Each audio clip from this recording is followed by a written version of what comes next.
Assalamualaikum warahmatullahi wabarakatuh. Halo semuanya, pada kesempatan kali ini kami akan mempresentasikan materi mengenai balance scorecard. Melalui pembahasan ini, kita akan melihat bagaimana balance scorecard dapat membantu perusahaan dalam mengukur kinerja sekaligus menghubungkan strategi dalam tujuan perusahaan, baik untuk jangka pendek maupun jangka panjang. Baik, langsung saja kita ke pembahasan yang pertama. Konsep balance scorecard. Pada kesempatan kali ini, saya akan presentasikan materi tentang balance scorecard. Balance scorecard atau BNC merupakan salah satu sistem manajemen strategis yang digunakan untuk membantu perusahaan dalam mengukur dan meningkatkan kinerjanya. BNC melihat kinerja perusahaan secara lebih menyeluruh sehingga tidak hanya berfokus pada keuangan saja. Apa itu balance scorecard? Balance scorecard dikembangkan oleh Rupert Kaplan dan David Norton pada tahun 1992. BNC merupakan sistem manajemen strategis yang digunakan untuk mengukur kinerja organisasi secara komprehensif. Tujuannya adalah menerjemahkan visi dan strategi perusahaan ke dalam berbagai ukuran kinerja yang dapat diukur. Jadi, perusahaan tidak hanya melihat keuntungan, tetapi memperhatikan aspek lain yang mendukung keberlangsungan perusahaan. Sejarah dan latar belakang BSC. Balance scorecard mulai dikembangkan pada tahun 1990-an. Kaplan dan Norton merupakan penelitian terhadap beberapa perusahaan besar di Amerika Serikat untuk mencari cara pengukuran kinerja yang lebih lengkap. Kemudian, pada tahun 1992, konsep BNC dipublikasikan dalam Harvard Business Review. Seiring perkembangannya, pada tahun 1996, BSC tidak lagi hanya digunakan sebagai alat pengukur kinerja, tetapi berkembang menjadi sistem manajemen strategis yang digunakan secara luas. Prinsip dasar BSC. Dalam balance scorecard, terdapat beberapa prinsip dasar. Yang pertama adalah keseimbangan, yaitu perusahaan menggabungkan ukuran finansial dan non-finansial. Kedua adalah hubungan sebab akibat, artinya setiap tujuan dan perusahaan saling berhubungan dan mendukung. Yang ketiga adalah strategi map, yaitu gambaran yang menunjukkan hubungan antar tujuan strategis sehingga perusahaan dapat lebih mudah memahami bagaimana suatu strategi dapat menghasilkan kinerja yang baik. Keunggulan BSC. Keunggulan BSC dibanding sistem konvensional. Yang pertama, holistik. Mengukur kinerja dari 4 perspektif sekaligus, tidak hanya terbatas pada laporan keuangan konvensional. Yang kedua, komunikasi. Memudahkan penyampaian strategi ke seluruh level organisasi secara konsisten dan terukur. Yang ketiga, strategis.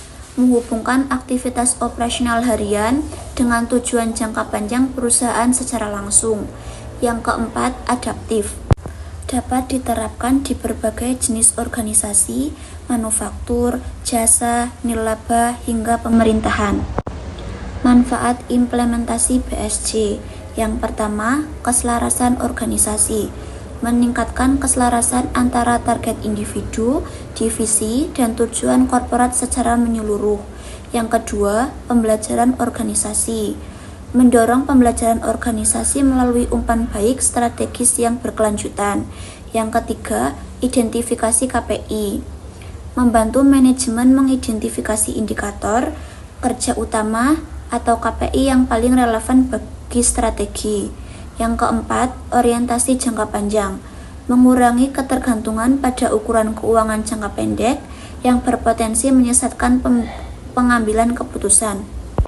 Selanjutnya pada bab 3 ini membahas 4 perspektif dalam balance scorecard, yaitu perspektif keuangan, pelanggan, proses bisnis internal, serta pembelajaran dan pertumbuhan. Yang pertama, perspektif keuangan. Perspektif keuangan melihat kinerja perusahaan dari sisi keuangan dan pemegang saham. Ukuran yang digunakan antara lain ROI, ROE, dan EFA. Perspektif ini pada dasarnya menjawab pertanyaan, bagaimana kinerja perusahaan di mata pemegang saham? Yang kedua, perspektif pelanggan. Perspektif pelanggan melihat bagaimana perusahaan dipandang oleh pelanggan. Ukurannya meliputi kepuasan pelanggan, retensi pelanggan, pangsa pasar, dan akuisisi pelanggan baru. Fokusnya adalah bagaimana perusahaan dapat memberikan nilai dan menjaga kepuasan pelanggan. Yang ketiga, perspektif proses bisnis internal. Perspektif ini melihat proses di dalam perusahaan yang perlu ditingkatkan agar tujuan perusahaan dapat tercapai. Ukurannya meliputi waktu siklus produksi, tingkat cacat produk, efisiensi operasional, dan inovasi produk. Semakin baik proses internal, semakin baik pula produk atau layanan yang diberikan kepada pelanggan. Yang terakhir, yang keempat, perspektif pembelajaran dan pertumbuhan. Perspektif terakhir berfokus pada karyawan dan pembangunan kemampuan perusahaan. Ukurannya meliputi kepuasan dan retensi karyawan, produktivitas sumber daya manusia, serta investasi pelatihan. Perspektif ini menjadi dasar karena karyawan dan kemampuannya yang baik akan mendukung peningkatan proses bisnis. Selanjutnya, kesimpulan dari bab 3. Keempat perspektif tersebut saling berkaitan. Pembelajaran dan pertumbuhan yang baik akan meningkatkan proses bisnis. Proses yang baik meningkatkan kepuasan pelanggan dan pada akhirnya akan meningkatkan kinerja keuangan perusahaan. BSC versus metode tradisional. Yang pertama yaitu keterbatasan pengukuran kinerja tradisional. Satu itu fokus historis semata. Jadi metode tradisional ini lebih banyak menggunakan data keuangan seperti laba dan ROI. Data tersebut itu menunjukkan hasil yang sudah terjadi atau disebut dengan lagging indikator. Jadi metode ini tuh kurang memberikan gambaran mengenai kondisi perusahaan di masa depan.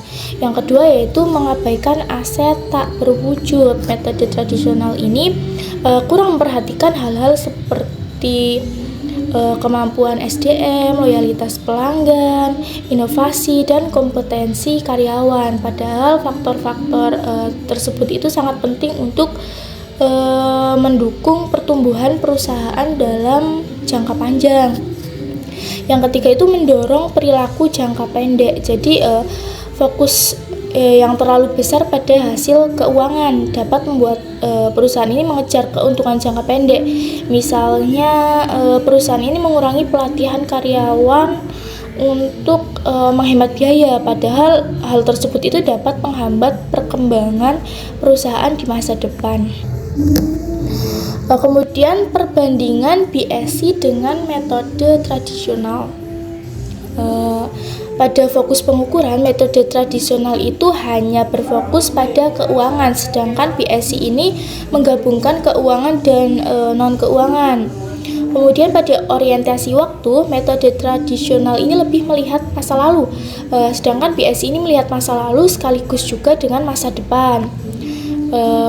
Kemudian indikator, metode tradisional ini menggunakan lagging indikator, yaitu hasil yang sudah terjadi, sedangkan BSC ini menggunakan leading dan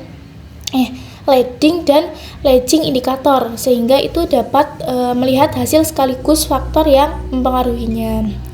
Kemudian pada cangkupan, metode tradisional ini memiliki cangkupan yang lebih sempit karena berfokus pada finansial, sedangkan BSC ini lebih holistik karena menggunakan 4 perspektif. Kemudian hubungan strategi dalam metode tradisional itu pengukuran kinerjanya itu kurang terhubung dengan strategi, sedangkan BSC ini justru menghubungkan tujuan, indikator, dan strategi perusahaan. Kemudian komunikasi strategi pada metode tradisional cenderung terbatas pada pihak tertentu, sedangkan BSC ini membantu menyampaikan strategi kepada berbagai tingkatan dalam organisasi. Jadi kesimpulannya, metode tradisional ini lebih menilai apa yang sudah terjadi, sedangkan BSC ini menilai hasil yang sudah dicapai sekaligus faktor yang dapat menentukan keberhasilan perusahaan di masa depan. Pada bab 5, kita membahas penerapan Balance Scorecard atau BSC pada PT Maju Bersama, yaitu perusahaan manufaktur elektronik rumah tangga. Perusahaan ini memiliki visi menjadi produsen elektronik terpercaya di Asia Tenggara pada tahun 2030. Namun, perusahaan menghadapi masalah berupa penurunan margin laba sebesar 8%, dan penurunan kepuasan pelanggan. Untuk mengukur kinerjanya, perusahaan menetapkan KPI berdasarkan 4 perspektif BSC, yaitu keuangan, pelanggan, proses bisnis internal, serta pembelajaran dan pertumbuhan.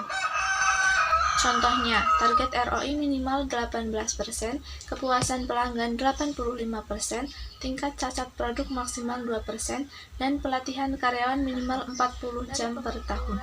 Terdapat beberapa kinerja yang sudah baik, seperti waktu siklus produksi dan tingkat turnover karyawan yang memperoleh skor 100%.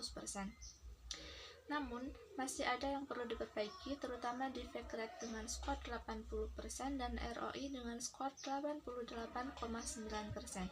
Oleh karena itu, perusahaan direkomendasikan untuk meningkatkan quality control agar cacat produk berkurang, melakukan efisiensi biaya untuk meningkatkan ROI, serta mempertahankan kinerja yang sudah baik. Kesimpulannya, balance scorecard membantu perusahaan melihat kinerja secara menyeluruh, bukan hanya berdasarkan kondisi keuangan. Jadi kesimpulannya adalah balance scorecard merupakan sistem manajemen strategis yang membantu perusahaan mengukur dan meningkatkan kinerja secara lebih menyeluruh.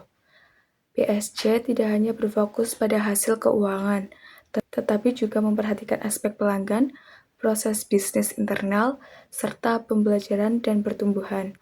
Keempat perspektif tersebut saling berkaitan dan membentuk hubungan sebab akibat dalam pencapaian tujuan perusahaan.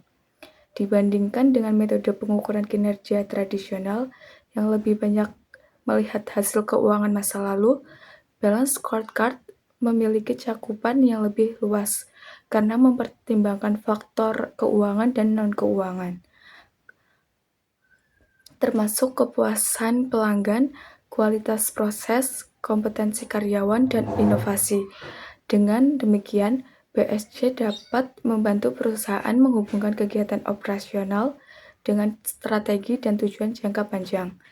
Penerapan balance scorecard juga dapat meningkatkan keselarasan antar bagian dalam organisasi, membantu menentukan indikator kinerja utama atau KPI, mendorong pembelajaran melalui evaluasi dan umpan balik, serta mengurangi ketergantungan pada pencapaian keuangan jangka pendek. Oleh karena itu, balance scorecard dapat menjadi alat yang penting bagi perusahaan untuk menjaga keseimbangan antara pencapaian saat ini dan kesiapan menghadapi tantangan di masa depan. Pada akhirnya, keberhasilan perusahaan tidak hanya ditentukan oleh seberapa besar keuntungan yang diperoleh, tetapi juga oleh kemampuan perusahaan dalam memberikan nilai kepada pelanggan, meningkatkan proses internal, serta mengembangkan sumber daya manusia secara berkelanjutan. Demikian presentasi dari kami mengenai balance scorecard. Dari pembahasannya sudah disampaikan dapat disimpulkan bahwa BSC membantu perusahaan melihat kinerja secara lebih menyeluruh, tidak hanya dari sisi keuangan, tetapi juga dari pelanggan, proses bisnis, serta pembelajaran dan pertumbuhan. Dengan penerapan yang tepat, BSC dapat membantu perusahaan mencapai tujuan secara lebih terarah dan berkelanjutan. Sekian presentasi dari kami. Terima kasih atas perhatian dan waktunya. Mohon maaf apabila masih ada kekurangan dalam penyampaian materi. Sampai jumpa dan terima kasih. Wassalamualaikum warahmatullahi wabarakatuh.